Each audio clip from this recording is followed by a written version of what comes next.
잠깐 기도하시겠습니다. 사랑과 은혜가 풍성하신 하나님 감사드립니다. 이 시간 우리를 주님의 존귀한 전으로 불러주시고 주님 앞에 예배 드릴 수 있도록 은혜를 베풀어 주신 것 참으로 감사드립니다. 이 시간 드린 우리 예배가 하나님의 영광을 보게 하옵시고 하나님께서 주시는 그 은혜를 맛볼 수 있는 귀한 예배가 되어질 수 있도록 주께서 인도해 주실 줄 믿사옵고 사랑이 많으신 예수님 이름으로 간절히 기도드려옵나이다. 아멘. 2015년을 시작한 것이 엊그제 같은데 벌써 6월입니다. 오늘의 본문 말씀은 우리가 너무도 잘 알고 있는 이스라엘 백성의 가나안 정탐에 관한 이야기입니다. 저는 3,500여 년 전에 가나안 정복에 실패를 하고 광야에서 죽을 수밖에 없었던 그 이스라엘 백성들을 거울 삼아서 오늘 우리는 하나님께서 우리 각자에게 주신 2015년의 그 가나안을 믿음으로 정복하는 복을 다 같이 이기를 원하는 마음에서 오늘의 말씀을 준비하였습니다. 하나님께서는 이스라엘 백성들을 10년이 넘는 그 애굽의 종살이에서 회방시키시고 이스라엘 백성들을 인도하여 오늘 본문의 시점인 바란 광야 가데스 바냐에서 진을 치게 하십니다. 지금 이스라엘 백성들이 있는 이 가데스 바냐는 바란 광야는 이스라엘 백성들이 그렇게도 꿈에도 그리던 그 가나안 땅을 하루 거리로 앞둔 그런 곳이었습니다. 그곳에서 모세는 하나님의 명령에 의해서 이스라엘의 12지파에서 각각 한 명씩 하나님의 일꾼들을 선발하여 12명의 정탐꾼을 가나안 땅에 보냅니다. 하나님께서 가나안 정복에 앞서서 가나안 땅을 정탐하라고 하신 이유가 오늘의 본문 말씀 20절 보니까 그 땅의 실과를 가져오라라는 그 모세의 명령을 살펴볼 때에 우리는 정탐의 이유가 그저 가나안 땅의 지형과 지세와 방어태세 및 무기 등 전쟁을 위해서 알아보기 위한 것뿐만 아니라 하나님께서 약속하신 가나안 땅이 정말로 젖과 꿀이 흐르는 땅이며 얼마나 좋은 땅을 그들에게 선물로 주시려고 하는지를 실제로 눈으로 확인하라는 하나님의 의도였습니다. 한자성의 견물생심이라는 그런 말이 있습니다. 그 말 뜻은 눈으로 보면 마음이 생긴다는 이야기입니다. 눈으로 확인하면서 하나님이 주시는 그 가나안 정복이라는 그 비전을 이스라엘 백성들이 자기 자신의 것으로 만들기를 원하시는 하나님의 의도였던 것입니다.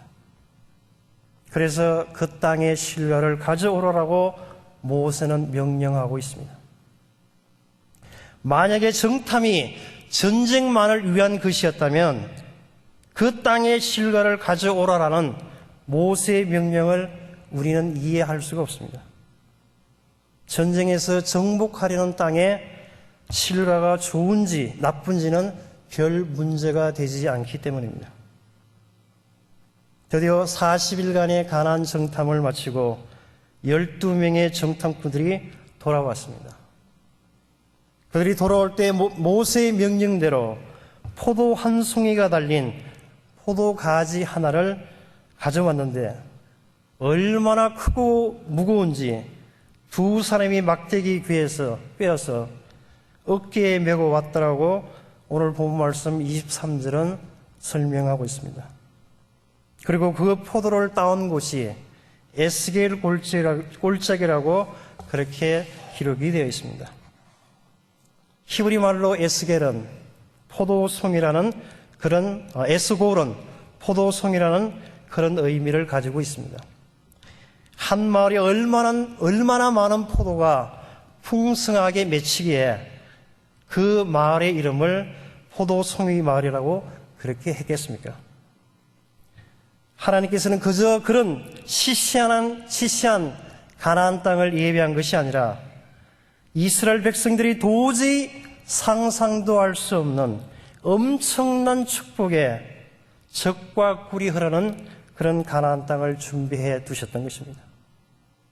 그때와 마찬가지로 오늘 우리들 각자를 위해서 하나님이 준비하신 2015년의 가나안도 우리가 도저히 상상할 수 없이 엄청나고 좋은 것임을 믿으시기를 바랍니다. 성경은 믿음은 바라는 것들의 실상이라고 말씀하고 계십니다. 하나님의 그 약속의 말씀을 우리의 것으로 믿으실 때에 우리의 것이 될 수가 있는 것입니다.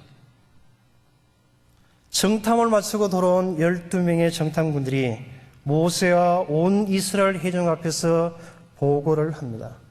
오늘 본문 말씀 27절에 보니까 당신이 우리를 보낸 땅에 간즉 과연 젖과 꿀이 그 땅에 흐르고 이것은 그 땅의 실간이다 라고 하면서 엄청나게 큰 포도송이며 각종 열매들을 모세와 이스라엘 백성들에게 보여주고 있습니다. 여기까지의 그들의 보고는 하나님의 약속이 거짓이 아니었음을 보여주고 있습니다. 그런데 차라리 여기까지만 보고했다면 이스라엘 백성들은 위대한 하나님의 선민으로 우뚝 설 수 있는 그런 절호의 찬스요, 약속의 땅 가나안을 정복할 수 있는 절호의 기회였습니다. 그러나 그들의 보고는 27절에서 그치는 것이 아니라 28절 이하에도 계속 이어지고 있습니다. 그런데 문제는 28절 앞에 접속사가 하나 등장합니다. 문제의 접속사 그러나입니다. 부정접속사. 불신앙의 그 접속사가 지금 자리를 잡고 있습니다. 이 불신앙의 접속사가 부정적인 태도가 우리의 삶 속에 자리를 차지하고 있으면 모든 것이 우리의 삶을 망가뜨리기 시작합니다. 그러나 그 땅 거민은 강하고 서금은 견고하고 힘이 클 뿐 아니라 거기서 안악 자손을 보았으며 라고 하면서 부정적인 보고를 하게 됩니다. 그리고 계속해서 그들은 가나안 땅에 대해서 조금 전까지 긍정적인 태도를 바꾸어서 가나안 땅은 거민을 삼키는 땅이라고 악평을 하고 있습니다. 또한 가나안 땅의 백성들이 모두 거인이라고 묘사를 하면서 터무니없는 과장법을 사용하고 있습니다. 백성 전부가 거인일 수는 없습니다. 물론 그 중에 한둘은 거인이 있을 수도 있습니다. 글리브 여행기에 나오는 거인의 나라가 실제로 존재하지는 않습니다. 그러나 일단 부정적인 생각이 그들을 사로잡고 있으니까 상대방은 모두들 거인처럼 느껴지고 자신들은 왜소한 메뚜기같이 느껴지기를 시작하는 것입니다. 또한 자기들만 자신들을 메뚜기 같다라고 느끼는 것이 아니라 가나안 족속들이 보기에도 자신들은 메뚜기일 것이라고 마치 독심술을 통달한 양 그렇게 보고를 하고 있습니다. 그런데 사실은 그렇지 않습니다. 여호수아 2장 24절에 보니까 여호와께서 그 온 땅을 우리 손에 붙이셨으므로 그 땅의 모든 거민이 우리 앞에서 간담이 녹더이다. 오히려 간담이 녹고 두려워서 벌벌 떨고 자신들을 메뚜기요 이스라엘의 밥이라고 생각했던 사람들은 바로 가나안 족속들이었습니다. 왜냐하면 그들은 이스라엘 백성에 대한 소문을 들었기 때문입니다. 그들은 이스라엘 백성들이 애굽을 나올 때 애굽의 모든 장자를 죽이는 그 끔찍한 재앙과 10가지 초자연적인 하나님의 그 능력을 들었기 때문이었습니다. 이스라엘 백성들을 추격하던 애굽 군대는 모두 홍해에 빠져 죽어서 물 귀신이 되었는데, 이스라엘 백성들은 마치 마른 땅을 건너듯이 홍해를 건넜던 그 기적의 사건 등, 그 모든 기적과 이적 등을 이미 듣고 알고 있었고, 이스라엘 백성들은 자기들이 상대할 수 있는 적수가 아님을 스스로 잘 알고 있었습니다. 그래서 오히려 그들이 떨고 있었습니다. 그 땅 백성을 두려워하지 말라, 그들은 우리의 밥이라 라는 오늘 본문 말씀의 바로 뒤에 나오는 14장 9절의 그 말씀처럼 세상은 믿는 자의 밥입니다. 밥은 두려움의 대상이 아니라 먹어야 할, 맛있게 먹어야 할 대상입니다. 세상이라는 밥 앞에 두려워하지 마시고 그저 밥을 드시기만 하면 되는 것입니다. 그것은 매우 쉬운 일입니다. 실제로 이스라엘 백성들이 가나안 족속에 비해서 형편없는 무기와 군사력을 가졌다 하더라도 그것은 하등의 문제가 되지 않았습니다. 왜냐하면 이스라엘 백성들이 전쟁에는 참여하지만 실제로 전쟁을 하시는 분은 이스라엘 백성이 아니라 바로 하나님 자신이기 때문입니다. 사무엘상 17장 47절은 또 여호와의 구원하심이 칼과 창에 있지 아니함을 이 무리로 알게 하리라. 전쟁은 여호와께 속한 것인즉 그가 너희를 우리 손에 붙이시리라라고 말씀하고 계십니다. 그렇습니다. 내가 가나안 땅을 정복하기 위해서 내가 싸우는 것 같지만 사실은 내가 싸우는 것이 아니라 하나님이 나를 대신하여 싸우시고 결국은 나를 승리로 이끌어 가실 것을 믿으시기를 바랍니다. N바이러스라는 말이 있습니다. 바이러스는 감기와 같은 여러 가지 병을 옮기는 균입니다. 요즘 우리의 고국 대한민국은 메르스라는 중동에서 들어오는 신종 질병 때문에 온 국민이 공포에 떨고 있다고 합니다. 그것도 바로 바이러스가 옮기는 것입니다. N바이러스에서 N은 니드를 의미하는 동시에 또한 네거티브를 의미하기도 합니다. 니드는 필요, 요구를 나타내는 말이고 네거티브는 부정적이라는 그런 뜻을 가지고 있는 단어입니다. 우리 교회는 지금 그 어느 때보다도 전자의 니드 바이러스, N 바이러스를 지닌 사람들이 필요할 때입니다. N 바이러스는 설명하자면 어느 가정이나 어느 공동체나 모두들 사기를 잃고 있을 때, 모두가 부정적인 생각에 젖어 있을 때에 한 사람이 나타나 분위기를 바꾸는 그런 말을 하게 됩니다. 모두들 우리 가정은 희망이 없어, 우리 가게는 미래가 없어, 그렇게 말할 때에 한 사람이 나타나서 아니야, 우리 가정은 희망이 있어, 우리 공동체는 미래가 밝아 라고 말을 하면 그 생각이 바이러스처럼 다른 사람에게도 퍼져나가게 된다는 것입니다.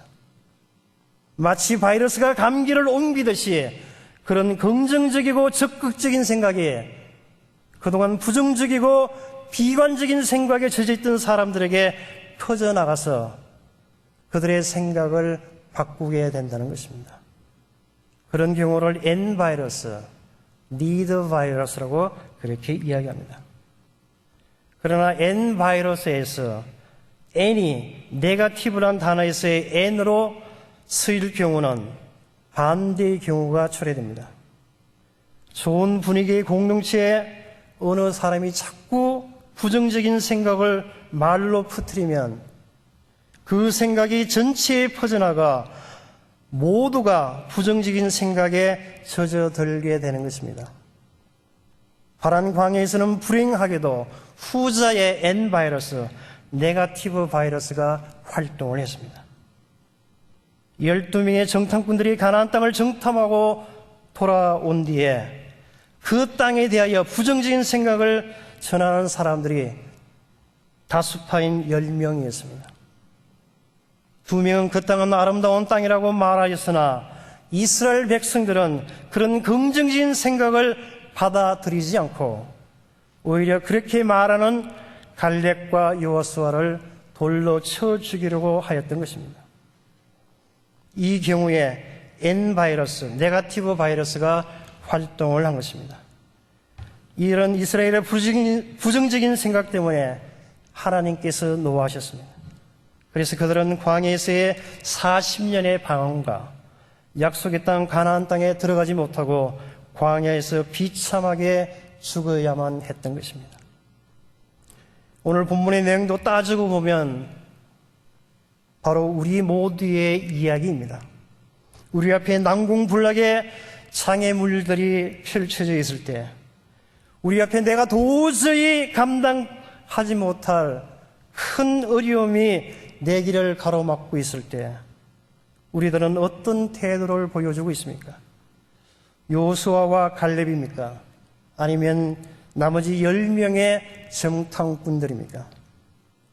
오늘 본문의 말씀을 중심으로 어떻게 하면 여호수아와 갈렙처럼 하나님의 약속하신 그 가나안 땅에 들어갈 수 있는지를 잠깐 살펴보기를 원합니다. 하나님께서 우리에게 약속하신 가나안 땅에 들어가려면 첫 번째로 하나님의 때를 정확하게 구별을 할 줄 알아야 합니다. 지금 이 순간이 나의 능력과 나의 의지에 의해서 좌지우지될 수 있는 그런 순간인지, 아니면 하나님의 능력으로만 가능한 시간인지 구분하는 것이 필요합니다. 우리의 삶은 순간순간의 연속입니다. 어느 한순간은 그저 그 순간만 지나면 무시해도 좋을 그런 순간들이 있습니다. 하지만 어느 순간은 그 선택이 우리의 미래와 나의 가족, 나의 주변에까지 큰 영향을 미칠 수 있는 그런 아주 중요한 순간들이 있습니다. 바로 이곳에 선택의 어려움이 있는 것입니다. 지금 내 앞에 펼쳐진 이 순간이 나의 순간인지 아니면 하나님의 시간인지 구분하는 지혜가 필요한 것입니다. 오늘 본문의 10명의 스파이들은 하나님께서 약속하신 그 약속의 땅에 들어가는 일이 자신들이 결정할 수 있는 순간으로 착각했습니다. 자신들의 힘과 능력으로만 가능한 일이라고 그렇게 생각을 했던 것입니다. 오늘 본문의 말씀 31절로 33절입니다. 그와 함께 올라갔던 사람들은 가로되 우리는 능히 올라가서 그 백성을 치지 못하리라. 그들은 우리보다 강하니라 하고 이스라엘 자손 앞에서 그 탐지한 땅을 악평하여 가라되 우리가 두루다니며 탐지한 땅은 그 거민을 삼키는 땅이요 거기서 본 모든 백성은 신장이 장대한 자들이며 거기서 또 네피림 웃은 아낙 자손 대장부를 보았나니 우리는 스스로 보기에도 메뚜기 같으니 그들의 보기에도 그와 같을 것이니라. 이곳의 본문에서 방금 제가 읽어드린 그 본문에서 우리는 우리가라는 그런 표현이 자주 등장하고 있음을 우리는 알 수 있습니다. 10명의 정탐꾼들은 이 싸움이 가나안 족속들과의 그 싸움이 자신들만의 싸움이라고 그렇게 생각을 했던 것입니다. 그러나 여호수아와 갈렙은 좀 달랐습니다. 14장 8절로부터 9절입니다. 여호와께서 우리를 기뻐하시면 우리를 그 땅으로 인도하여 들이시고 그 땅을 우리에게 주시리라. 이는 과연 젖과 꿀이 흐르는 땅이니라.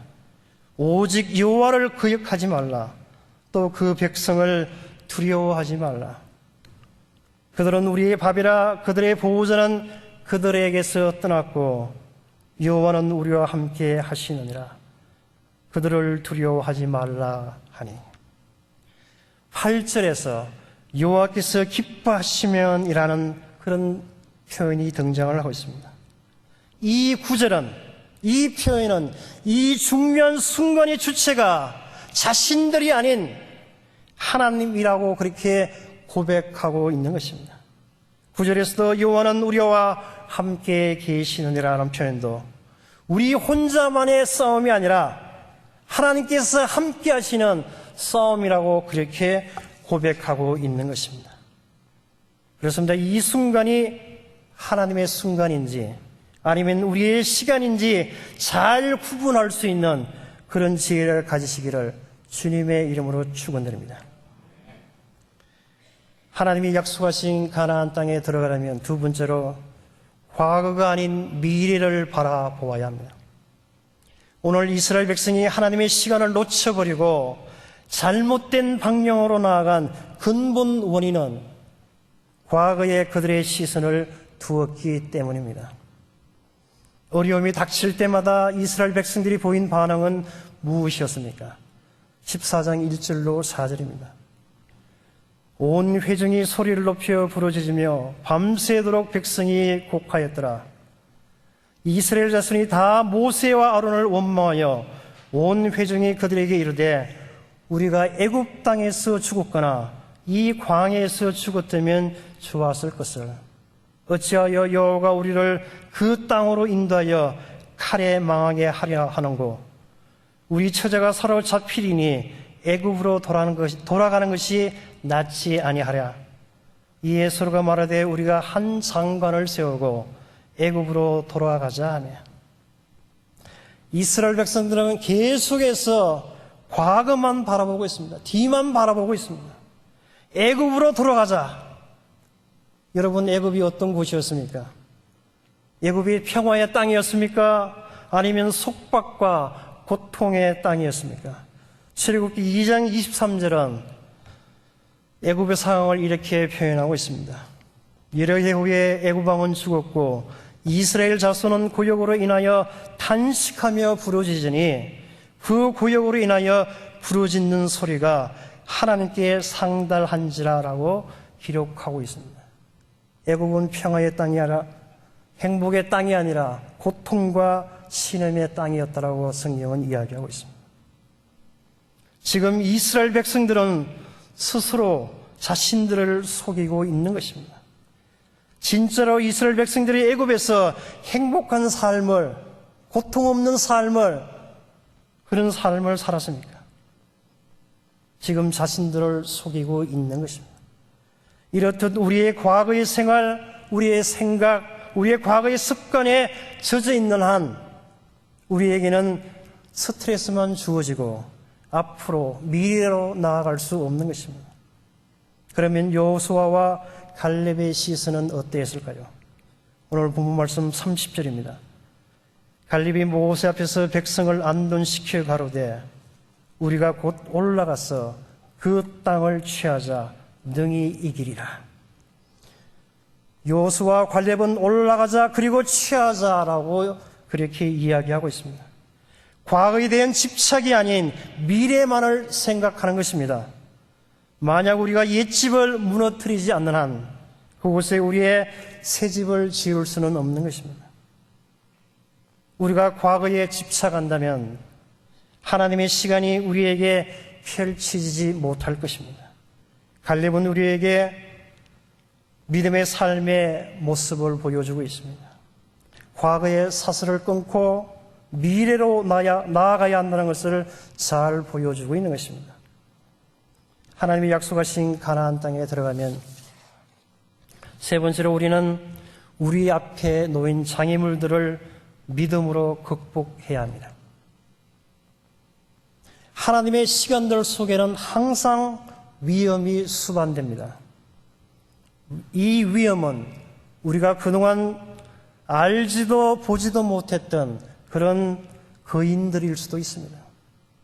성경의 위대한 인물들에게도 그들 앞에 큰 거인들이, 장애물들이 있었음을 기억하시기를 바랍니다. 소년 다윗의 앞에는 6척이 넘는 거구 골리앗이 있었습니다. 우리들 각자에게 주시는 2015년의 가나안, 그것이 경제적인 가나안이든 그것이 신분적인 가나안이든 그것이 건강의 가나안이든 그것이 자녀의 가나안이든 모두 하나님께서 우리에게 약속하신 가나안이 있는 줄 믿습니다. 그런데 그 가나안을 정복하기 위해서 나아갈 때 반드시 우리 앞에 장애물들이 있다는 것입니다. 하나님께서는 이스라엘 백성들에게 장애물이 없는 그런 가나안 땅을 주시겠다라고 약속하지 않으셨습니다. 때로는 하고 싶지 않다는 마음의 장애물, 그저 안일하게 지금의 상황 속에서 안주하고 싶은 생각의 장애물, 때로는 우리 앞에 놓여 있는 그 장애물들이 도저히 넘을 수 없는 큰 산과 같이 느껴지는 등 우리 앞에 여러 종류의 장애물들이 있을 수 있습니다. 이때 우리에게 바로 믿음이 요구되어지는 것입니다.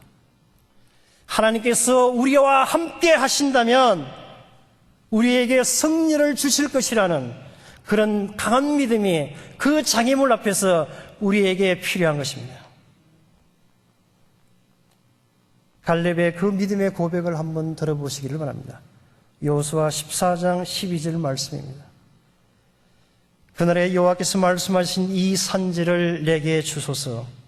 당신도 그날에 들으셨거니와 그곳에는 아낙 사람이 있고 그 성읍들은 크고 견고할지라도 여호와께서 혹시 나와 함께 하시면 내가 필경 여호와의 말씀대로 그들을 쫓아내리이다. 믿음의 사람 갈렙은 가나안 땅 중에 그 누구도 갖기를 싫어하는 헤브론 땅을 달라고 요청하고 있습니다. 믿음으로 아낙 자손을 쫓아내고 정복하겠다는 의지를 엿볼 수가 있습니다. 하나님께서 주신 땅인데 다른 이스라엘 백성들이 두려워하고 싫어하니 내가 그 땅을 갖겠다라고 지금 하나님께 요청하는 것입니다. 하나님은 당신 자신이 개입하는 그 순간일지라도 그 장애물 앞에서 우리에게 우리의 믿음을 요구하시는 것을 기억하시기를 바랍니다. 그러므로 우리가 하나님의 약속의 말씀을 읽고 믿음으로 나아간다면 그 장애물을 극복할 수 있는 능력을 주시고 우리를 젖과 꿀이 흐르는 가나안 땅으로 인도해 주시리라 믿습니다.